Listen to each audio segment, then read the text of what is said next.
അങ്ങനെ നമ്മൾ factory visiting കഴിഞ്ഞിട്ട് വീണ്ടും നമ്മൾ മെയിൻ റോഡിലേക്ക് എത്തി. ഇവിടുന്ന് ഇനിയും നമ്മൾ അടുത്ത പോയിൻ്റായിട്ടുള്ള ചൊക്രമുടി ട്രക്കിംഗ് പോയിന്റിലേക്കാണ് നമ്മളിപ്പോൾ പോകുന്നത്. നമ്മൾ ചൊക്രമുടി ട്രക്കിംഗ് പോയിന്റിന് പോകുന്നതിന് മുമ്പായിട്ട് ഇതുണ്ട് ഈ ഒരു ഭാഗത്തായിട്ട് നല്ലൊരു വ്യൂ പോയിൻ്റ് ഉണ്ട്. നമുക്ക് സമയമുണ്ടെന്നുണ്ടെങ്കിൽ നമുക്കിവിടെ നിർത്തി ഈ ഒരു മനോഹരമായിട്ടുള്ളൊരു കാഴ്ച, നല്ല ഭംഗിയുള്ള നല്ല കുറേ അധികം പ്ലാന്റേഷൻസ് ഉണ്ട്. ടീ പ്ലാന്റേഷൻസാണ്, HML-ൻ്റെയാണ്, ഹാരിസൺ മലയാളം ലിമിറ്റഡിൻ്റേതാണ്. നമുക്കിവിടെയൊക്കെ നിർത്തി ഒരു ചായയൊക്കെ കുടിച്ച് ഈ വ്യൂ ഒക്കെ കണ്ട് ആസ്വദിച്ചിട്ട് നമുക്ക് ചൊക്രമുടിയിലേക്ക് പോകാം.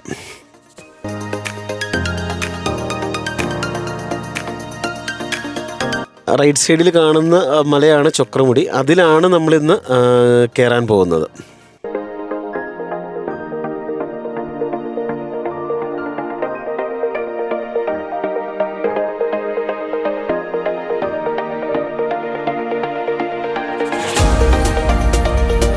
എല്ലാവർക്കും നമസ്കാരം, മറ്റൊരു വീഡിയോയിലേക്ക് സ്വാഗതം. ഞാനിപ്പോൾ നിൽക്കുന്നത് തേക്കടി ഡയറക്ഷനിലെ 4ാമത്തെ പോയിൻ്റായിട്ടുള്ള ചൊക്രമുടി ബൈസൺ ട്രയൽ ട്രക്കിംഗ് പോയിന്റിലാണ്. സോ ഇവിടെ നിന്നാണ് നമുക്ക് ട്രക്കിങ്ങിന് സ്റ്റാർട്ട് ചെയ്യുന്നത്. നമ്മുടെ ബാക്കിൽ കാണുന്നതാണ് നമ്മൾ വരുന്നത് നമ്മുടെ മൂന്നാറിന് തേക്കടി ഡയറക്ഷൻ. ഇതിൽ ഏകദേശം ഒരു 13 കിലോമീറ്ററാണ് നമുക്കിത് ഡിസ്റ്റൻസ് വരുന്നത്. ഈ ട്രക്കിങ്ങിൻ്റെ കൂടുതൽ ഡീറ്റെയിലിംഗ് ആയിട്ടുള്ള വിശദീകരണത്തിനായിട്ട് നമ്മളോടൊപ്പം തന്നെ നമ്മുടെ ഒരു സുഹൃത്തുണ്ട്, കണ്ണൻ ചേട്ടൻ. ആളിപ്പോൾ മുകളിലായിട്ട് നമ്മുടെ കൗണ്ടർ പോയിന്റിലേക്ക് പോയിക്കാണ്, ടിക്കറ്റ് കൗണ്ടർ പോയിന്റിലേക്ക് പോയിട്ടുണ്ട്. ആൾ നമുക്ക് അവിടെ പോയിട്ട് പരിചയപ്പെടാം. അത് കൂടാതെ സാധാരണ നമ്മൾ ഇവിടെ നിന്ന് ട്രക്കിങ്ങിന് ഇവിടെ നിന്ന് സ്റ്റാർട്ട് ചെയ്യുമ്പോൾ നമ്മുടെ ട്രക്കിങ്ങിന് ഇവിടെ ഒരു ഗൈഡ് ഉണ്ടാവും. അത് കൂടാതെയാണ് നമ്മളോടൊപ്പം നമ്മുടെ ഒരു സുഹൃത്ത് വന്നിട്ടുണ്ട്. ആളുടെ ഡീറ്റെയിൽസ് നമുക്ക് മുകളിൽ പോയിട്ട് പറയാം.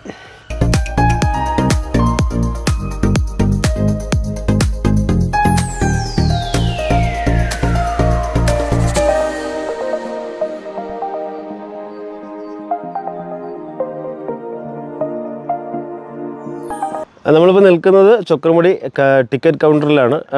ഈ ഭാഗത്താണ് ടിക്കറ്റ് കൗണ്ടറിൽ വരുന്നത്. ഒരാൾക്ക് വരുന്നത്, അതായത് ഇന്ത്യൻസിന് നമുക്ക് 500 രൂപയാണ് വരുന്നത് അഡൽട്ടിന്. ഓക്കെ, അതുകൂടാതെ ഫോറിനേഴ്സിന് 800, പിന്നെ നമുക്ക് ഫോട്ടോ എടുക്കുന്നതിന് 50 രൂപയും വീഡിയോഗ്രാഫി എടുക്കുന്നതിന് 100 രൂപയാണ് ചാർജുകൾ വരുന്നത്. ഇത് നമുക്ക് 2 രീതിയിൽ ബുക്ക് ചെയ്യാം. ഒന്ന്, നമുക്ക് നേരിട്ട് വന്ന് ബുക്ക് ചെയ്യാം. നേരിട്ട് വന്ന് ബുക്ക് ചെയ്യുമ്പം ക്യാഷ് അലൗഡ് അല്ല. ഒന്നുകിൽ കാർഡ് അല്ലെങ്കിൽ ഗൂഗിൾ പേ, UPI സംവിധാനങ്ങളായിരിക്കും. അതല്ലെങ്കിൽ നമുക്ക് ഓൺലൈൻ സംവിധാനം, ഗൂഗിളിൽ കയറി നമുക്ക് ചൊക്രമുടി ട്രക്കിംഗ് അടിച്ചു കഴിഞ്ഞാൽ, ബൈസൺ ട്രയൽ ട്രക്കിംഗ് എന്ന് അടിച്ചു കഴിഞ്ഞാൽ നമുക്ക് അതിൻ്റെ ആ ഓൺലൈൻ സൈറ്റ് വരും. അതിൽ കയറിയിട്ട് നമുക്ക് ഓൺലൈൻ വഴി നമുക്ക് ബുക്ക് ചെയ്യാവുന്നതാണ്. പിന്നെ നമുക്ക് ഇവിടുത്തെ ടൈമിംഗ് വരുന്നത് രാവിലെയാണ് ഫസ്റ്റ് ട്രക്കിംഗ് വരുന്നത് 5:30-നാണ്. 5:30-ന് ശേഷം വൈകുന്നേരം നമുക്ക് ഒരു 3 മണി വരെ ടൈമുണ്ട്. ഇതിനിടയ്ക്ക് ഈ ഒരു ടൈമിനിടയ്ക്കാണ് നമ്മുടെ ഇവിടുത്തെ ട്രക്കിങ്ങുകളെല്ലാം നമുക്ക്. മഴ മറ്റൊരു പ്രധാനപ്പെട്ടൊരു കാര്യം, ക്ലൈമറ്റും കൂടി നമ്മൾ നോക്കണം. മഴ ഉണ്ടെന്നുണ്ടെങ്കിൽ കാര്യം കുറച്ച് ഒരു സ്ലിപ്പ് ചെയ്യാൻ ചാൻസ് ഉണ്ട്. അപ്പോൾ അത് കാരണം മഴ ഉണ്ടെന്നുണ്ടെങ്കിൽ ആ സമയങ്ങളിലൊക്കെ നമ്മൾ താൽക്കാലികമായിട്ട് ഇവിടെ നിർത്തി വയ്ക്കാറുണ്ട്. ഓക്കെ, അപ്പം കൂടാതെ നമുക്ക് ഇതിൻ്റെ ഫോൺ നമ്പേഴ്സ് ഉണ്ട് ഇവിടുത്തെ. അത് ഞാൻ ഇതിൻ്റെ വീഡിയോയുടെ താഴെയായിട്ട് കൊടുത്തിരിക്കാം. എന്തെങ്കിലും നമുക്ക് നേരിട്ട് നിങ്ങൾക്ക് വരണമെന്നുണ്ടെങ്കിൽ നമ്പറിൽ വിളിച്ചിട്ട് ട്രക്കിംഗ് ഉണ്ടോ ഇല്ലെന്നുള്ള ഒരു ജസ്റ്റ് ഒന്ന് ചോദിച്ചിട്ട് നിങ്ങൾക്ക് വേണമെങ്കിൽ വരാവുന്നതാണ്. നമുക്ക് ട്രക്കിങ് സ്റ്റാർട്ടിങ് വരുന്ന 5:30-നാണ്. ഈ 5:30 മുതൽ 3 മണിക്കകത്തായിട്ട് നമ്മുടെയോടൊപ്പം ശരിക്കും പറഞ്ഞാൽ ഇവിടുന്ന് ഒരു ഗൈഡ് വരുന്നതാണ് നമുക്ക് ബുക്ക് ചെയ്യുമ്പോൾ. പക്ഷേ ആ ഗൈഡ് വരണമെന്ന് ടൈമിംഗ് എന്ന് പറഞ്ഞാൽ 5:30, 9 മണി, 12 മണി, പിന്നെ 3:30. ഈ ഒരു ടൈമിംഗ് പീരീഡിലാണ് നമ്മുടെ ഗൈഡുകൾ നമ്മളോടൊപ്പം വരുന്നത്. ഇല്ലെങ്കിൽ നമുക്ക് ഒറ്റയ്ക്ക് വേണമെന്നുണ്ടെങ്കിൽ ടിക്കറ്റ് എടുത്ത് ഒറ്റയ്ക്കോ 2 പേർക്കോ അല്ലെങ്കിൽ ഗ്രൂപ്പായിട്ടോ ടിക്കറ്റ് എടുത്തിട്ട് നടന്ന് കയറാവുന്നതാണ്. നമുക്ക് ഗൈഡ് വേണമെന്നുണ്ടെങ്കിൽ ആ ഒരു ടൈമിംഗ് പീരീഡിൽ നമുക്ക് ഗൈഡ് നമ്മളോടൊപ്പം ഉണ്ടാവും. നമ്മൾ അതിനിടയ്ക്കാണ് നമ്മൾ കയറി പോകുന്നതെങ്കിൽ വെയിറ്റ് ചെയ്യാന്നുണ്ടെങ്കിൽ ഏകദേശം ആ 5:30, 9, 12, 3 ഈ ഒരു ടൈമിംഗ് പീരീഡിൽ ഗൈഡ് കയറി വരുന്നതായിരിക്കും. ഓക്കെ, നമ്മളോടൊപ്പം ഇന്നിപ്പോൾ എൻ്റെ സുഹൃത്തുണ്ട്, പേര് കണ്ണൻ ചേട്ടൻ എന്നാണ്, ദേവികുളം സ്വദേശിയാണ്. കണ്ണൻ ചേട്ടാ, ബാക്കി കാര്യങ്ങൾ എന്താണ് ശരിക്കും കണ്ണൻ ചേട്ടൻ ചെയ്യുന്നത്? ശരിക്കും ഞാൻ അഡ്വഞ്ചർ ഫീൽഡാണ്, ട്രാക്ക് ഫൈൻഡർ അഡ്വഞ്ചർ ട്രെയിനിങ് ഇൻസ്ട്രക്ടറാണ്. പിന്നെ മൗണ്ടനറിയാണ് മെയിൻ, ട്രക്കിങ്ങും ട്രെയിനിങ്ങും ആണ്. ഓക്കെ, അപ്പോൾ ഇന്ന് നമ്മളോടൊപ്പം കണ്ണൻ ചേട്ടൻ ഉള്ളതുകൊണ്ട് ഇവിടുന്ന് ഒരു ഗൈഡ് നമുക്കിവിടെ കൂടെ വരേണ്ട ആവശ്യം വരുന്നില്ല. കാരണം കണ്ണൻ ചേട്ടൻ വർക്ക് ചെയ്യുന്നത് ട്രാക്ക് ഫൈൻഡേഴ്സ് അഡ്വഞ്ചേഴ്സിൽ ട്രെയിനിങ് ഇൻസ്ട്രക്ടറാണ്. ബാക്കി കാര്യങ്ങൾ കണ്ണൻ ചേട്ടനായിട്ട് പറയും. കണ്ണൻ ചേട്ടാ, നമുക്ക് പോകുന്ന വഴിക്ക് സംസാരിച്ചിട്ട് പോകാം. ഓക്കെ, ബാ. ടിക്കറ്റ് കൗണ്ടർ കഴിഞ്ഞിട്ട് ഈ ഒരു വഴി കൂടിയാണ് നമ്മൾ നമ്മുടെ ട്രക്കിംഗ് സ്റ്റാർട്ട് ചെയ്യുന്നത്.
ഏകദേശം ഇപ്പോൾ ഒരു 400 മീറ്ററോളം നമ്മൾ കയറി കഴിഞ്ഞിട്ടുണ്ട്. ബാക്കി കണഞ്ഞിട്ട് നമ്മൾ ഈ ഫസ്റ്റ് നമ്മളൊരു ഇപ്പോൾ നമ്മൾ ഇതേപോലത്തെ ഒരു ട്രക്കിംഗ് ഒക്കെ നമ്മൾ വരികയാണെന്നുണ്ടെങ്കിൽ അതിന് വേണ്ടിയിട്ട് എന്തെല്ലാം തയ്യാറെടുപ്പുകളാണ് നമ്മൾ ചെയ്യേണ്ടത്? ഒത്തിരി കൂടുതൽ വലിയ തയ്യാറെടുപ്പൊന്നുമില്ല. ബേസിക്കായിട്ട് ട്രാക്ക് ഷൂട്ട് നമ്മൾ വെയർ, ലോവറും അപ്പറും, പിന്നെ ഷൂ മസ്റ്റാണ്, പിന്നെ വാട്ടർ ബോട്ടിൽ, പിന്നെ ഫസ്റ്റ് എയ്ഡ് അങ്ങനെ എന്തെങ്കിലും ഉണ്ടെങ്കിൽ ഫസ്റ്റ് എയ്ഡ്. പിന്നെ കൂടുതലും ചൊക്കർമുടി കയറുമ്പോൾ പ്രത്യേകം വെച്ച് കഴിഞ്ഞാൽ മൊത്തം താഴ്ന്ന് ഇത്രയും ഭാഗം വരെ കുറച്ച് ക്രിട്ടിക്കലാണ്. സ്ലിപ്പറിയാണ്. സ്ലിപ്പറി എന്ന് വെച്ചാൽ ഉരുളൻ കല്ലുകളും മണ്ണുമായിട്ടുള്ള ഏരിയ. അപ്പോൾ അതുകൊണ്ട് അവിടെ കുറച്ച് സൂക്ഷിച്ച് വരിക. പിന്നെ ഇത് കഴിഞ്ഞിട്ടുള്ള ഭാഗം പറയുമ്പം വൺ സൈഡ് ഡീപ്പായിട്ടുള്ള കിടക്കുന്ന സ്ഥലമാണ്. റോക്കി ഫേസ് ആണ്, മൊത്തം പാറയാണ്. ഈ പാറയുടെ താഴെ ഡീപ്പായിട്ട് താഴെയുള്ള സ്ഥലം. അതുകൊണ്ട് കഴിവതും വലത്തോട്ട് കയറി പോകാണ്ടിരിക്കുക. ഈ ഇടതുഭാഗം മാത്രം ചേർന്ന് പോവുക. ഈ ചെറിയ ചാലുണ്ട്, ഈ മഴ പെയ്ത് വെള്ളം പറഞ്ഞ പോലത്തെ ഒരു ചെറിയ വഴിയുണ്ട്. അതുകൂടെ ആകുമ്പോൾ കുറച്ച് ഈസി ആയിട്ട് കയറി പോകുമ്പോൾ.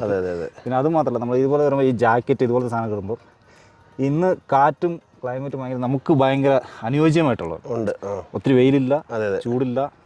അപ്പോൾ നമ്മൾ ജാക്കറ്റ് ഇടും. പക്ഷേ ഈ ചില സമയങ്ങളിൽ കയറി വരുമ്പോൾ ജാക്കറ്റ് ഇടുമ്പോൾ ചില ഈ ഷിബൊക്കെ ഊരിടും. അപ്പോൾ ഈ ഷിബ് ഇങ്ങനെ ഊരിടാൻ പാടില്ല. ഈ കാറ്റുണ്ടെങ്കിൽ ഈ കാറ്റ് നമ്മുടെ അകത്ത് കയറിയിട്ട് നമ്മൾ മറിച്ചിടാൻ സാധ്യത കൂടുന്നുണ്ട്. അതുകൊണ്ട് കഴിവതും ഷിബുകൾ നമ്മൾ ക്ലോസ് ചെയ്ത് വയ്ക്കുക. പിന്നെ നടക്കുമ്പോൾ തന്നെ കഴിവ് നമ്മളൊരു നോർമൽ സ്പീഡിൽ തന്നെ പോവുക. അല്ലെങ്കിൽ നമ്മൾ പെട്ടെന്ന് കിതയ്ക്കും, വെള്ളം കൂടുതൽ കുടിക്കേണ്ടി വരും. അപ്പം അങ്ങനെ നമ്മൾ ശരീരം തളർന്നു പോകാൻ സമ്മതിക്കണം. സ്ലോലി പതുക്കെ വ്യൂസ് കണ്ട് എൻജോയ് ചെയ്ത് പോവുക. നമ്മൾ ഈ കയറി വരുന്ന സമയത്ത് ഒരു റൂട്ടുണ്ട്. ആ റൂട്ട് മാറിപ്പോകാതെ പരമാവധി ശ്രദ്ധിക്കുക. കാര്യം ഇപ്പോൾ നമ്മളിപ്പോൾ നിൽക്കുന്നില്ല, ഈ നിൽക്കുന്ന ഭാഗത്തുനിന്ന് ഇനി റൈറ്റ് സൈഡ് നോക്കിക്കഴിഞ്ഞാൽ കുറച്ചങ്ങോട്ട് മാറിക്കഴിഞ്ഞാൽ പിന്നെ അങ്ങോട്ടേക്ക് ഡീപ്പാണ്. സോ അത് പരമാവധി ശ്രദ്ധിക്കുക. അങ്ങനെ അപകടകരമാകുന്ന വിധത്തിൽ നമ്മൾ പോകാതെ നോക്കുക.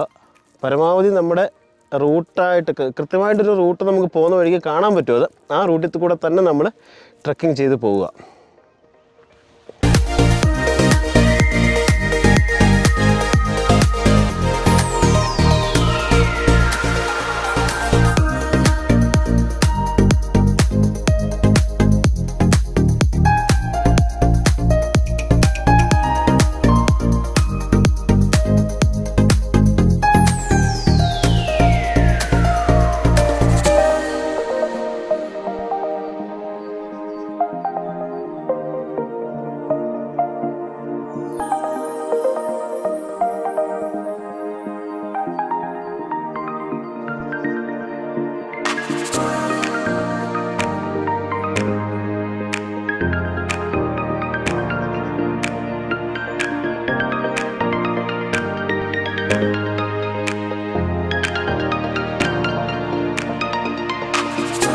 ഇത് നീലക്കുറിഞ്ഞാണ് നമ്മുടെ ഈ 12 വർഷത്തിൽ ഒരിക്കൽ പൂക്കുന്ന. ഇപ്പോൾ ഏതാണ്ട് അവിടെ ഇവിടെയൊക്കെ ആയിട്ട് ചെറിയ പൂക്കളൊക്കെ അവിടെ ഇങ്ങനെ പൂത്തിട്ടുണ്ട്.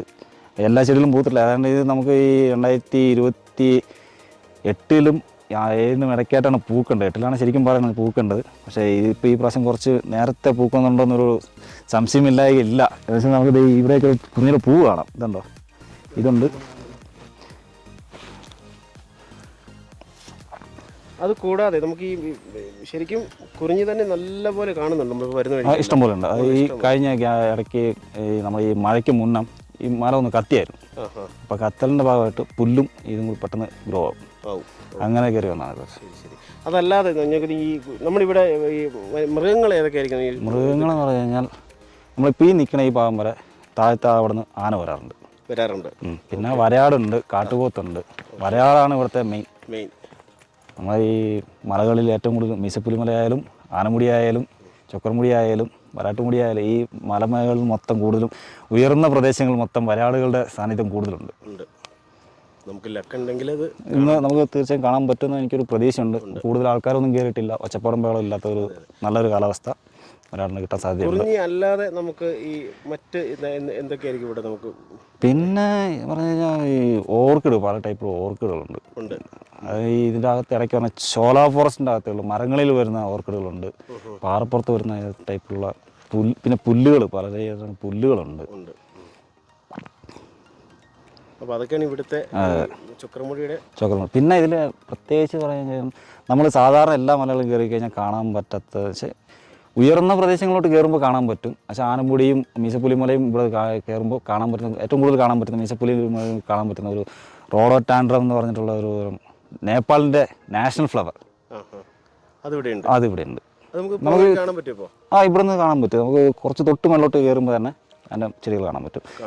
പിന്നെ അടുത്ത് നമ്മൾ ഇതിൻ്റെ ഒരു മധ്യഭാഗത്തോട്ട് എത്തിയിട്ടുണ്ട്. കുറച്ചും കൂടി കഴിയുമ്പോഴത്തേക്ക് ഇപ്പോൾ നമ്മൾ ഏതാണ്ട് ഒരു 3 കിലോമീറ്ററോടെ അടുത്ത് എത്തിയിട്ടുണ്ട്. ഇനി ബാക്കി എന്ന് പറഞ്ഞാൽ ഇതിനേക്കാളും കുറച്ചും കൂടി ടഫായിട്ടുള്ള കയറ്റമാണ്. ആ ടഫ് കയറ്റം കയറുന്ന ഭാഗം മൊത്തം ഈ റോഡോടാൻഡ്രാണ്. ഈ റോഡോടാൻഡ്രം ഞാൻ നേരത്തെ പറഞ്ഞ പോലെ നേപ്പാളിൻ്റെ ദേശീയ പുഷ്പമാണ്. നമ്മളിവിടുത്തെ ഏറ്റവും ഈ സമുദ്രനിരപ്പിൽ നിന്നും ഉയരം ഏതാണ്ട് 7200 അടിയോളം മുകളിൽ എത്തുമ്പോഴാണ് ഈ സാധനം വളർന്നു തുടങ്ങുന്നത്. പക്ഷേ ഈ 7000 അടിയാണ് അതിൻ്റെ ഒരു ഗ്രോവിങ് ലെവൽ. ശരിക്കും പറഞ്ഞാൽ വളരാൻ സാധ്യത കൂടിയുള്ള സ്ഥലം. അപ്പോൾ 7000 അടി മുതൽ നമ്മളിങ്ങനെ കണ്ടുപോകാൻ പറ്റും. നമ്മളിപ്പോൾ ഏകദേശം പകുതി ആയിട്ടേ ഉള്ളൂ. ഇനിയുണ്ട്. ഇത് നമുക്ക് അടുത്ത ഈ ഒരു മല കയറിയിട്ട് വേറൊരു സ്പോട്ടുണ്ട്, അവിടെ ചെന്നിട്ട് നമുക്ക് ബാക്കി ഡീറ്റെയിൽ.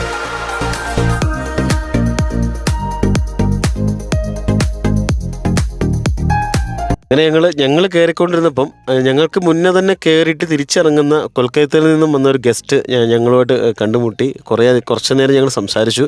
അദ്ദേഹം ഭയങ്കര എക്സൈറ്റഡ് ആയിരുന്നു. ആദ്യമായിട്ടാണ് മൂന്നാർ വരുന്നതും ചൊക്രമുടി വിസിറ്റ് ചെയ്യുന്നതും. ഭയങ്കര ഹാപ്പി ആയിട്ടാണ് ആൾ ഇറങ്ങിപ്പോയത്. അതേപോലെ തന്നെ വീണ്ടും വരുമെന്നുള്ള ഒരു വിശ്വാസത്തിൽ തന്നെയാണ് ആൾ ഞങ്ങളോട് കൈ കൊടുത്ത് പോയത്.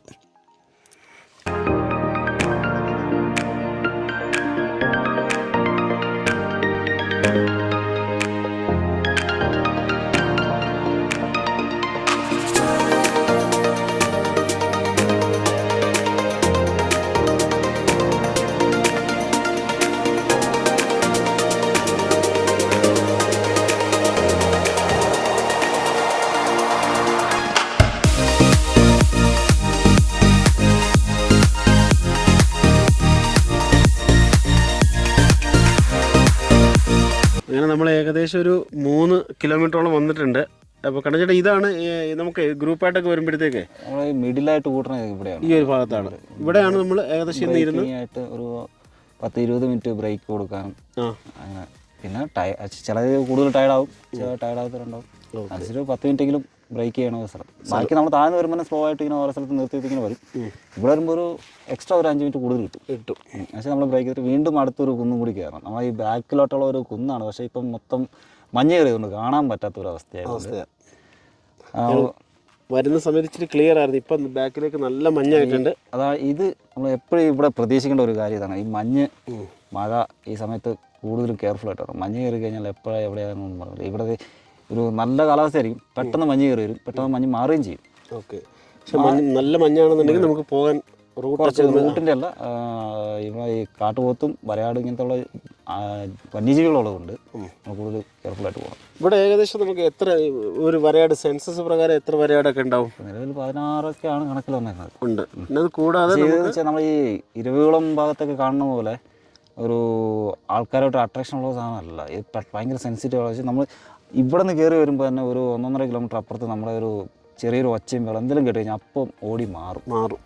പക്ഷെ ഭയങ്കര ഷൈ ആയിട്ടുള്ള ടീമാണ് ഇവരൊക്കെ. ഇവിടെ മറ്റേ നാഷണൽ പാർക്ക് എന്ന് പറയുമ്പോൾ ആൾക്കാർ സ്ഥിരം കണ്ട് പരിചയപ്പെട്ടു പോയി. ഇവിടെ അങ്ങനെയല്ല. ഇങ്ങനെ സ്ഥിരം ആൾക്കാർ വന്നാലും ഇത് ഈ കാടിനകത്ത് കിടക്കുന്ന ഒരു ടീം ആയതുകൊണ്ട് പെട്ടെന്ന് ആൾക്കാരായിട്ട് റിയാക്ട് ചെയ്തിട്ടുണ്ട്. പെട്ടെന്ന് ഓടി മിന്നി മാഞ്ഞോളെ. നമ്മൾ ഇവിടെ നിന്ന് വരുമ്പോൾ ആ കുന്നിലേക്ക് കണ്ട് പതുക്കെ ചെക്ക് ചെയ്ത് തുടങ്ങി കാണാൻ പറ്റും. ചില സമയങ്ങളിൽ ഈ നല്ല വെയിലൊക്കെ ആണെങ്കിൽ രാവിലെ ഈ വെളിച്ചം കയറുമ്പോൾ ഈ കിടന്ന് നല്ല റെസ്റ്റ് ആയിരിക്കും. ആ റെസ്റ്റ് ചെയ്യുന്ന സമയത്ത് നമ്മൾ ആദ്യത്തെ ആഴ്ച ഇപ്പോൾ ഈ ടൂറിസം പ്ലേസുകളിലൊക്കെ ഈ വരയാടുള്ള ഏരിയയിൽ ഏറ്റവും കൂടുതൽ ഇപ്പം ഇരവികുളവും മീശപ്പുലി മലയിലും ആണ് ഈ ആൾക്കാരായിട്ട് ഒരു കൂടുതൽ അടുത്തിട്ടുള്ളത്. പക്ഷേ ആൾക്കാർ പോയാലും ഇവർ ആ സൈഡിൽ നിന്ന് പുല്ലൊക്കെ നിന്ന് ഇങ്ങനെ നടക്കുന്നുണ്ടാവും. ഇവിടെ അങ്ങനെ അത്ര ആയിട്ടില്ല. ഇവർ ഇപ്പോഴും ഈ ആൾക്കാരായിട്ട് കൂടുതൽ അടുപ്പം കാണിക്കാത്തൊരു തരം നമ്മുടെ ഈ ഒരു വെട്ടവും വെളിച്ചവും ഒച്ചയൊക്കെ കേൾക്കുമ്പോൾ തന്നെ അപ്പം തന്നെ ഓടി മാറി. ശരി. പിന്നെ അതുപോലെ തന്നെ കാട്ടുപോത്ത് എന്ന് പറയുമ്പോൾ നമ്മൾ ഇത്രയും ഹൈറ്റിലല്ല, നമ്മൾ ഈ താഴത്തെ ഈ ചോല ഭാഗത്തും ഇവിടെ നിന്ന് കറങ്ങി നമ്മൾ ഈ ലാക്കാട് ഭാഗത്തൊക്കെ ഇറങ്ങി പറഞ്ഞ കാട്ടുപോത്തുകൾ ഈ ഭാഗത്തൊക്കെ എന്ന് പറഞ്ഞാൽ ഒരു സർക്കിളാണ് ഇങ്ങനെ കറങ്ങി നമ്മുടെ ഈ താഴത്തെ ബേസ് ക്യാമ്പിൻ്റെ ആ ഭാഗത്തു കൂടി ആന, അത്യാവശ്യം കാട്ടുപോത്തുകളുണ്ട്. അതുപോലെ ആനയുണ്ട്. പക്ഷേ ഇതിന് ഒരു കൊല്ലം മുന്നേ നമ്മുടെ ലിപ്പേഡിനെ കണ്ടിട്ടുണ്ട്. ലിപ്പേഡിനെ നമ്മളല്ല, നമ്മളൊരു സുഹൃത്താണ് കണ്ടേക്കുന്നത്. ഓക്കെ. നമ്മൾ മെയിനായിട്ടേ ഇപ്പം ഏകദേശം ഒരുപാട് തവണ ഇപ്പോൾ കയറിയിട്ടില്ലേ കണ്ണഞ്ചണ്ടി? ഇഷ്ടം പോലെ. ഇപ്പോൾ ലാസ്റ്റ് ഒരു എങ്ങനെ ഒരു 10 ഈ ജൂണിൽ കയറിയിട്ടുണ്ട്. ജൂണിൽ അല്ല, മൊത്തത്തിൽ നോക്കുവാണെങ്കിൽ എങ്ങനെയായാലും ലാസ്റ്റ് ഒരു 10-15 വർഷത്തിനകത്തായിട്ട് അല്ലേ? അതിങ്ങനെ നോക്കുവാണെങ്കിൽ ഒരു എത്ര എണ്ണം പറയാൻ പറ്റത്തില്ല. ഇഷ്ടം പോലെ അതിൽ ഈ പല ഡിപ്പാർട്ട്മെന്റ് നമ്മുടെ സ്റ്റുഡൻസ് അല്ലാതെ തന്നെ സ്റ്റുഡൻസ് എന്ന് പറഞ്ഞാൽ ഈ സ്പോർട്സ് കൗൺസിലിൻ്റെയും അല്ലാണ്ട് പിന്നെ നമ്മുടെ ഈ LNCP, ക്രൈസ്റ്റ് കോളേജ്, പിന്നെ അതുപോലെ നേവി, ആർമി, അവരുടെ ഇത്, പിന്നെ NCC അവരുടെയൊക്കെ ഇതൊക്കെ ആയിട്ട് ഇവർക്കെല്ലാം പരിശീലനം പിന്നെ നമ്മൾ പരിശീലന ഭാഗമായിട്ട്. അപ്പം ഈ എല്ലാ ഒരുവിധപ്പെട്ട ഡിപ്പാർട്ട്മെൻറ്റുകളിൽ നിന്ന് വരുന്നവർക്കെല്ലാം കണ്ണഞ്ചേട്ടൻ ഇത് ട്രെയിനിങ് കൊടുത്തിട്ടുണ്ട്. ട്രെയിനിങ് എന്ന് വെച്ചാൽ നമ്മൾ ടീമാണ്. ആ ടീം എന്ന് പറഞ്ഞാൽ ഏകദേശം എത്ര പേരൊക്കെ ഉണ്ടാവും? ഞങ്ങളുടെ ടീമിൽ ഞങ്ങൾ 4 പേരുണ്ടാവും. പിന്നെ എക്സ്ട്രാ നമ്മൾ കൂടുതൽ ആൾക്കാർ പറഞ്ഞാൽ ഈ പാർട്ടിസിപ്പൻ്റ് എണ്ണത്തിനനുസരിച്ച് അത് എങ്ങനെയാണ്? ഒരു 20 തൊട്ട് 50 അങ്ങനെയാണോ? 20 മുതലുള്ളവർക്ക് ഞങ്ങൾ 3 പേരുണ്ടാവും. 3 പേര്. പിന്നെ കൂടുതൽ 50-60 വരുമ്പോൾ ഞങ്ങൾ 4-5 പേരുണ്ടാവും. അപ്പോൾ അങ്ങനെ ഗ്രൂപ്പായിട്ട് വരുമ്പോൾ ഈ ശ്രദ്ധിക്കേണ്ട കാര്യങ്ങൾ, വരുന്നവർ കരുതേണ്ട കാര്യങ്ങൾ ബേസിക്കായിട്ട് നമ്മൾ കൂടുതലും ഞങ്ങളുടെ ടീമിൻ്റെ ഈ തന്നെ ലൈഫ് സേവറൊക്കെ ഉണ്ട്. പക്ഷേ ഈ ഫസ്റ്റ് എയ്ഡ്, പിന്നെ റിപ്പീറ്റിനായിട്ട് ഇങ്ങനത്തെ ഹെൽമെറ്റ് കാര്യങ്ങളെല്ലാം ഉണ്ടാവും. പിന്നെ റോപ്പ് കാര്യങ്ങൾ, പിന്നെ അവർ ചില ഈ പറഞ്ഞതെന്ന് വെച്ചാൽ അവർ ഈ പേഴ്സണലായിട്ട് ഈ എന്താ പറയുക ഈ അസുഖങ്ങളായിട്ട് ബന്ധപ്പെട്ടുള്ള മരുന്നുകൾ മെഡിസിൻ കഴിക്കുന്നവരുണ്ടെങ്കിൽ അത് കരുതുക. അവർ അതായിട്ടുള്ള ഇത് ഉണ്ടാവണം. പിന്നെ ഈ മല കയറുമ്പം ഈ സർജറി ചെയ്തവർ അങ്ങനത്തെ ഇതൊക്കെ ഉള്ള കയറാൻ പാടില്ലാത്തവരുണ്ടോ? പാടില്ലാത്തവർ അങ്ങനെയൊന്നുമില്ല. ആർക്കാണെങ്കിലും കയറാം. പക്ഷേ അവരുടെ ആരോഗ്യം അനുസരിച്ച് അവർ എത്ര സ്ലോയിലോ ചിലപ്പോൾ ഈ നമ്മളിപ്പോൾ ഇന്ന് കയറിയെന്ന് വെച്ചാൽ ഒരു 1 മണിക്കൂർ കൊണ്ട് ഇവിടെ എത്തി. അതെ. പക്ഷേ ചിലവരൊക്കെ ഇവിടം വരെ എത്തുമ്പോൾ തന്നെ ചിലപ്പം 2 മണിക്കൂറാവും. അങ്ങനെ ഇതൊക്കെ ഉണ്ട്. ഇതിൽ പ്രായം ഒരു വിഷയമല്ല. പക്ഷേ നമ്മൾ കയറുന്നതനുസരിച്ച് കയറാൻ പറ്റും. കയറുന്ന ഫ്ലോ അനുസരിച്ചിട്ട് ഒരുപാട് സ്പീഡിലും അല്ല അങ്ങനെ. നമ്മളിന്ന് വളരെ സ്ലോറായി. എൻ്റെ ഒരു അഭിപ്രായത്തിൽ നമ്മൾ വളരെ സ്ലോറായി. പക്ഷേ 1 മണിക്കൂർ കൊണ്ട് ഇവിടെ വരെ എത്തി എന്നുള്ളൊരു ഇതുണ്ട്. സാധാരണ നമ്മൾ ടോപ്പിലെത്തുമ്പോൾ ഒരു 1.5 മണിക്കൂർ 2 മണിക്കൂറിനുള്ളിൽ ടോപ്പിലെത്തും. 2 മണിക്കൂർ നമ്മൾ ഏറ്റവും കൂടുതൽ കയറിനേക്കാളും ഇറങ്ങാനാണ് പാട്. പക്ഷേ ഈ ഇറക്കത്തിൽ തെന്നിപ്പോകാനുള്ള സാധ്യത കൂടുതലുണ്ടാവും. പിന്നെ ഈ മഴയും ഇവിടുത്തെ ഈ കാലാവസ്ഥ മഴയാണ്. എപ്പോഴാണ് മഴ വരുമെന്ന് പറയാൻ പറ്റില്ല. മഞ്ഞ് കയറുക, മഴ വരിക. അതെ. ഇപ്പോൾ ഈ ട്രക്കിങ് തന്നെ ഉദ്ദേശിച്ച് വരുന്ന ഒരു പ്രത്യേകം കാലാവസ്ഥ ശ്രദ്ധിക്കണം. മെയിനായിട്ട് മഴ സീസണിൽ ഓട്ടോമാറ്റിക്കലി ക്ലോസ് ചെയ്യും. പിന്നെ ഇനിയിപ്പോൾ അങ്ങോട്ട് ഇടവിട്ടുള്ള മഴകളാണ്. ഉച്ചകഴിഞ്ഞുള്ള മഴ കാരണം ഉച്ചകഴിഞ്ഞുള്ള ഇത് ഉണ്ടാവില്ല. രാവിലെ ഇതിൽ ബെസ്റ്റ് എന്ന് പറഞ്ഞാൽ ഏർലി മോർണിംഗ് സൺറൈസിന് വേണ്ടി ഇങ്ങനെ കയറുവാണെങ്കിൽ അതെ കാലാവസ്ഥ നല്ല ഇതായിരിക്കും. പെട്ടെന്ന് ടയർഡാകത്തില്ല ഏർലി മോർണിംഗ് കയറുമ്പോൾ. ടോപ്പിലെത്തുമ്പോൾ നല്ലൊരു സമയം എടുക്കും. വെച്ചാൽ നമ്മൾ അവിടുന്ന് രാവിലെ ഒരു 6 മണിക്ക് കയറി കഴിഞ്ഞാൽ 7 മണിക്ക് 7:30 ടോപ്പിലെത്താം. തിരിച്ചിറങ്ങുമ്പോൾ 10 മണിക്ക് തിരിച്ചിറങ്ങുകയും ചെയ്യാം. നമുക്ക് ഇവിടെ നിന്ന് കഴിഞ്ഞാൽ നമുക്ക് ഏതെല്ലാം പ്രദേശങ്ങൾ നമുക്ക് ഇവിടുന്ന് കാണാൻ പറ്റും? ഇവിടുന്ന് നമ്മൾ കണ്ണുകൊണ്ട് മാത്രം കാണാൻ പറ്റിയ സ്ഥലം എന്ന് പറഞ്ഞാൽ കുറച്ച് ഇടുക്കിയുടെ ആർച്ച് ഡാം വരെ കാണാൻ പറ്റും. പിന്നെ അതിനപ്പുറം കാണാൻ പറ്റും. പക്ഷേ അത് നമുക്ക് ഐഡൻറ്റിഫൈ ചെയ്യാൻ കുറച്ച് ബുദ്ധിമുട്ടുണ്ട്. പിന്നെ ഇപ്പുറത്താണെങ്കിൽ ആനമുടി ടോപ്പ് വരെ കാണാം. കയറി വരുന്നത് ബൈനോക്കുലർ കൊണ്ടൊക്കെ വരുവാണെങ്കിൽ കുറച്ചും കൂടി ഡീറ്റെയിൽ ആയിട്ട് കാണാൻ പറ്റും. പിന്നെ ഈ നമ്മുടെ ഈ വലതോട്ടിരിക്കുന്ന താഴത്തെ ഭാഗത്താണെങ്കിൽ ബൈസമ്പാലി, രാജാക്കാട് രാജകുമാരി, അതിൽ പൊന്മുടി ഡാം കാണാം, കല്ലാർകുട്ടി ഡാം കാണാം, ഇടുക്കി ഡാം കാണാം. പിന്നെ നേരെ മുന്നോട്ട് പോയി കഴിഞ്ഞാൽ ആനയിറങ്കൽ ഡാം കാണാം. ഇവിടെ ഈ ഭാഗത്തായിട്ട്. പിന്നെ ഈ സൈഡ് നമുക്ക് ദേവികുളം ടൗണായിട്ട് കാണാൻ പറ്റുന്ന ദേവികുളത്തിൻ്റെ കുറച്ച് വീടുകളും ഈ ടീ പ്ലാന്റേഷൻ്റെ ഇത് കാണാം. പിന്നെ മീശപ്പുലിമലയുടെ ഇത് കാണാം. നല്ല തെളിഞ്ഞ കാലാവസ്ഥ. മീശപ്പുലിമലയിൽ ആ വെള്ളം വീണ വാട്ടർഫോൾസ് കാണാൻ പറ്റും. ആനമുടി ഇരുവികുളം ഭാഗം അത് കാണാൻ പറ്റും. ഇരുവികുളത്ത് ആ വെള്ളം വീണ ആ വാട്ടർഫോൾസ് കാണാൻ പറ്റും. പിന്നെ ടോപ്പിൽ കയറുമ്പോൾ പള്ളിവാസലിൻ്റെ ആ വ്യൂ, ലക്ഷ്മി ഹിൽസിൻ്റെ വ്യൂ അതൊക്കെ കിട്ടും. ഇപ്പം ശരിക്കും പറഞ്ഞാൽ ചെറിയൊരു വെയിലും അല്ല. ചെറിയ മൂടലെന്ന് പറയാൻ പറ്റില്ല. ഈ മൂടൽ വന്നും പോയി ഇങ്ങനെ ഇരിക്കും. ചില സമയങ്ങളിൽ ഈ മൂടൽ മഞ്ഞ് തന്നെ ചെറിയ പൊടിമഴയായിട്ട് ഇങ്ങനെ പെയ്ത് നിൽക്കും. നമ്മൾ കയറി വരുമ്പോഴും നമ്മൾ കരുതേണ്ട ഭക്ഷണം, അതായത് വെള്ളമല്ലാതെ വെള്ളം മസ്റ്റാണ്. അതായത് വെള്ളം അത്യാവശ്യം നമുക്ക് ഇപ്പം ചോറ് കഴിക്കാണ്ടിരിക്കാൻ പറ്റും, പക്ഷെ വെള്ളം കുടിക്കാണ്ടിരിക്കാൻ പറ്റില്ല. അങ്ങനെ വരുമ്പോൾ നമ്മൾ ചെറിയ സ്നാക്സ് ആയിട്ട് ഈ ഓറഞ്ച്, പഴം, ഫ്രൂട്ട്സ് ഐറ്റത്തിൽ എന്തെങ്കിലും ചെറുതായിട്ട് വെച്ചാൽ നമുക്ക് ചുമക്കാൻ കഴിവുണ്ടെങ്കിൽ ചുമക്കാം. പക്ഷേ നമ്മൾ ഈ ഒരു മല കയറുമ്പോൾ ഓവർ ലോഡായിട്ട് വരാൻ പാടില്ല. ചെറിയ തോതിൽ എന്തെങ്കിലും കഴിക്കാൻ പറ്റും. ചെറിയ സ്നാക്സ് ഒക്കെ ആയിട്ട് കരുതുക. വെള്ളം മസ്റ്റായിട്ടും കരുതുക. അതെ, ഡീഹൈഡ്രേഷൻ ഉണ്ടാവാൻ ചാൻസ് ഉണ്ട്. അപ്പോൾ വെള്ളം മസ്റ്റ്. ദെൻ വെള്ളം അല്ലാതെ ഈ പറഞ്ഞ ഫ്രൂട്ട്സും കൂടെ എന്തെങ്കിലും, ചോക്ലേറ്റ്സ് കാര്യങ്ങളൊക്കെ എന്തെങ്കിലുമൊക്കെ, ക്യാൻഡീസൊക്കെ. അതൊക്കെ സാധാരണ ഒരു വലിയ ഗ്രൂപ്പ് ഒന്നല്ലെങ്കിൽ ബ്രെഡും ഫ്രൂട്ട്സൊക്കെ ആയിരിക്കും, അല്ലെങ്കിൽ കുക്കീസും നട്ട്സ് പോലത്തെ എന്തെങ്കിലുമൊക്കെ ആയിരിക്കും. അങ്ങനെ കൂടുതലും അത് ചെറിയൊരു എനർജിക്ക് മാത്രം. നമ്മൾ ആവശ്യത്തിൽ അമിതമായിട്ട് കഴിച്ചു കഴിഞ്ഞാൽ അനങ്ങാൻ പറ്റത്തില്ല. പിന്നെ അത് ഓവർലോഡായിരിക്കും. നമുക്ക് കയറി വരുമ്പോൾ അതൊരു ബുദ്ധിമുട്ടാവും, പുറമോട്ട് ഇങ്ങനെ വലിച്ച് അല്ലേ. അല്ല, പെട്ടെന്ന് ക്ഷീണിച്ചു പോകും. നമ്മൾ ഈ താഴ്ന്ന് കയറുമ്പോൾ നമ്മൾ കയറിയെന്ന ഭാഗങ്ങൾ മൊത്തം കുത്തനുള്ള കയറ്റങ്ങൾ. അതുപോലെ ഇപ്പം നമ്മൾ അടുത്ത് കയറാൻ പോകുന്ന കുത്തനുള്ള കയറ്റം. നമ്മൾ ഇവിടെ നിന്ന് കഴിച്ചിട്ട് വീണ്ടും വയറ് ഫുള്ളായി കഴിഞ്ഞാലും കയറാൻ പറ്റത്തില്ല. കഴിക്കാനുള്ള സാധനം കൊണ്ടുവരുമ്പോഴും കയറാൻ പറ്റത്തില്ല.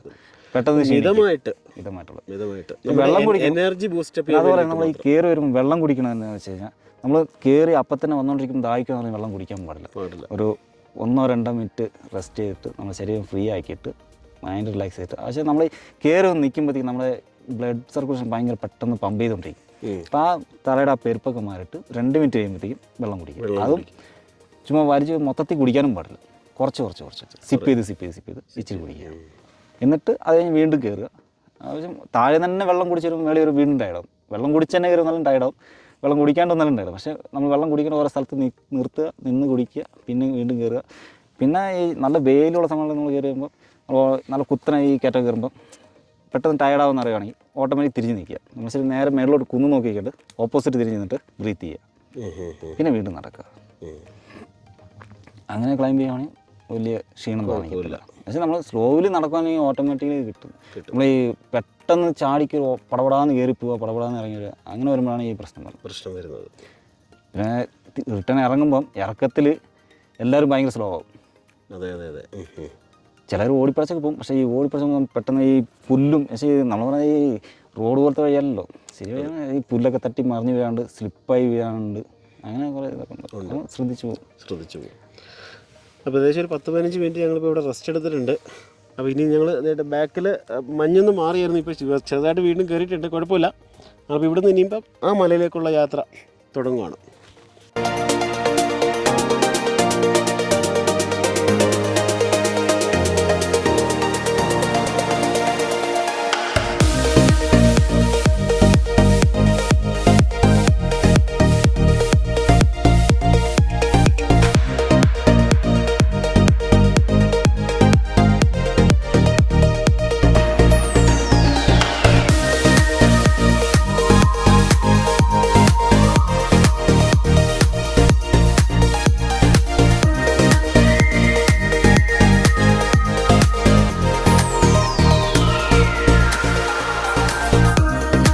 അങ്ങനെ ഈ മലയിൽ ഒരു 10-16-നകത്ത് നമുക്ക് വരാടുകളേ ഉള്ളൂ. പക്ഷേ അപൂർവമായിട്ടേ നമുക്ക് കാണാൻ പറ്റത്തുള്ളൂ. പക്ഷേ ഞങ്ങളുടെ യാത്രയിൽ വരാടിനെ ഞങ്ങൾക്ക് കാണാനുള്ള ഒരു ഭാഗ്യം ഉണ്ടായി.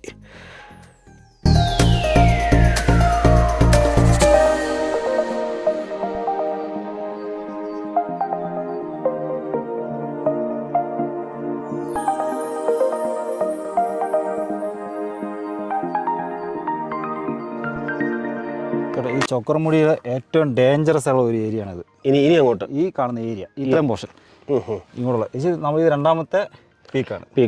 അപ്പോൾ ആദ്യം കുരിശിൻ്റെ താഴെ ഒരു പീക്ക്, സെക്കൻഡ് അതാണ് ടോപ്പ് കാണുന്നത്.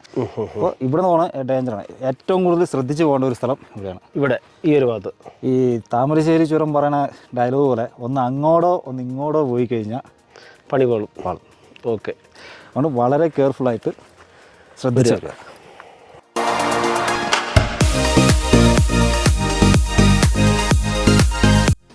ചേട്ടാ ഈ പാറയിൽ പിടിച്ച് പതുക്കെ റൈറ്റ് ചെയ്യുന്ന തന്നെ വരിക. Okay okay okay okay okay.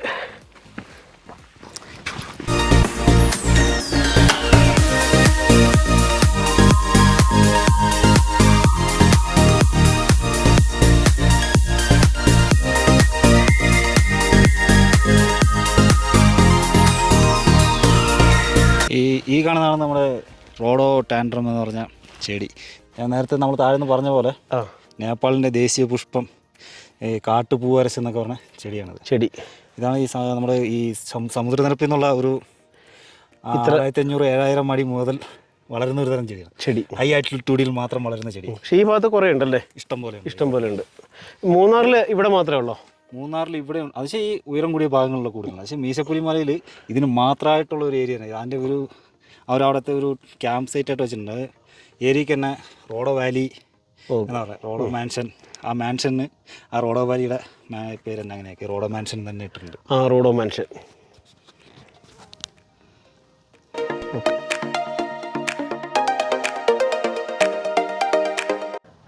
അങ്ങനെ ഞങ്ങൾ ചക്രമുടിയുടെ ടോപ്പിൽ എത്താൻ പോവുകയാണ്. ഇനി കുറച്ച് ഈ ഒരു നടക്കുന്ന വാക്കിംഗ് ഡിസ്റ്റൻസ് മാത്രമേ ഉള്ളൂ.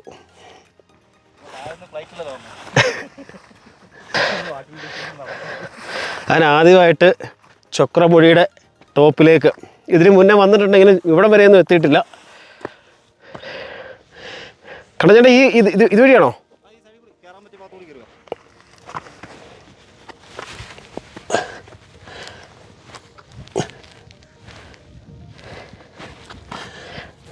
ഇതല്ല, ഇതിൻ്റെ അപ്പുറം ചാടി.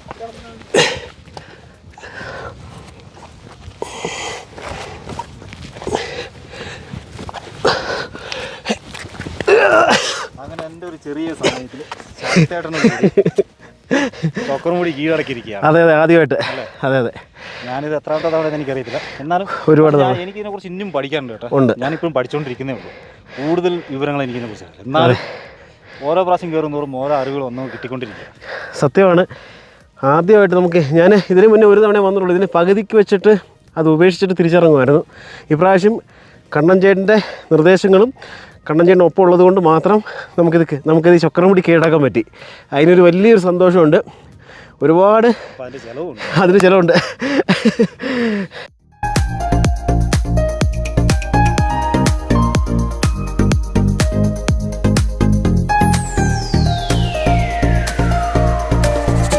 ഇപ്പം നമ്മൾ സൂം ചെയ്തപ്പോൾ കാണുന്ന റോഡില്ലേ, അതാണ് അതുവഴിയാണ് ഞങ്ങൾ ഈ ചക്രമുടിയിലേക്ക് വന്ന റോഡ്.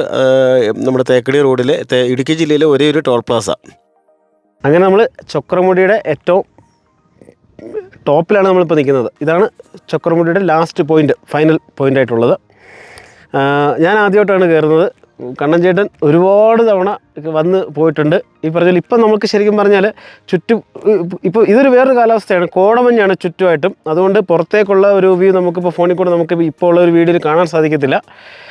അങ്ങനെ നമ്മുടെ ആഗ്രഹം സത്യത്തിൽ കണ്ണഞ്ചേട്ടൻ്റെ സപ്പോർട്ട് കൂടി ഒന്നുകൊണ്ട് തന്നെ നമ്മുടെ ആഗ്രഹം നമുക്കിവിടെ സാധിച്ചിട്ടുണ്ട്. തിരിച്ച് ഞങ്ങൾ ഇവിടുന്ന് പതുക്കെ ഇറങ്ങുകയാണ്. അങ്ങനെ നമ്മൾ ചക്രമുടി ട്രക്കിംഗ് കഴിഞ്ഞ് തിരിച്ച് വീണ്ടും നമ്മുടെ ടിക്കറ്റ് കൗണ്ടറിൻ്റെ അവിടെ എത്തിയിരിക്കുകയാണ്. ഫുൾ ഫിനിഷ് ചെയ്ത് ഭയങ്കര സന്തോഷമുണ്ട്. പിന്നെ കണ്ണഞ്ചേട്ടൻ്റെ ഭയങ്കര സപ്പോർട്ടുണ്ടായിരുന്നു. അതുപോലെ നമ്മളിപ്പം രാവിലെ 7:45 സ്റ്റാർട്ട് ചെയ്തത്. ഇപ്പോൾ ഏകദേശം 1 മണി ആയിട്ടുണ്ട്. ഇത്രയും ടൈം എടുത്തിട്ട് ഞങ്ങൾ പതുക്കെ പോയി പോകുന്ന വഴിക്കുള്ള റെസ്റ്റൊക്കെ എടുത്ത് പതുക്കെയാണ് പോയിട്ട് വന്നത്. സാധാരണ ഇപ്പോൾ ഇവിടുത്തെ ഒരു ഗൈഡ് കൂടി വരികയാണെന്നുണ്ടെങ്കിൽ അവർ പറയുന്ന ഒരു ടൈമിംഗ് എന്ന് പറയുന്നത് 3 മണിക്കൂർ കൊണ്ട് പോയി വരാവുന്നതാണ്. സോ ഡിപ്പെൻസ്, നമ്മൾ പോകുന്ന പോലെ ഇരിക്കും. നമുക്ക് പതുക്കെ റെസ്റ്റൊക്കെ എടുക്കുകയാണെന്നുണ്ടെങ്കിൽ 3-4 അല്ലെങ്കിൽ 5 മണിക്കൂറൊക്കെ എടുക്കും. 3 മണിക്കൂർ കൊണ്ട് നമുക്ക് മിനിമം പോയിട്ട് വരാം. ഞങ്ങളിപ്പം 7:45 പോയിട്ട് 1 മണിയായപ്പോഴാണ് തിരിച്ചെത്തിയത്. എന്തായാലും നല്ലൊരു എക്സ്പീരിയൻസ് ആയിരുന്നു. അപ്പോൾ ഇനിയും നമ്മളിപ്പം ഈ ചക്രമുടി ട്രക്കിങ്ങിൻ്റെ ഈ ഒരു എപ്പിസോഡ് ഇവിടെ വെച്ച് വൈൻഡപ്പ് ചെയ്യുകയാണ്. ഇനി നമുക്ക് ഇത് കഴിഞ്ഞിട്ടുള്ള അടുത്ത എപ്പിസോഡിൽ കാണാം. ബൈ.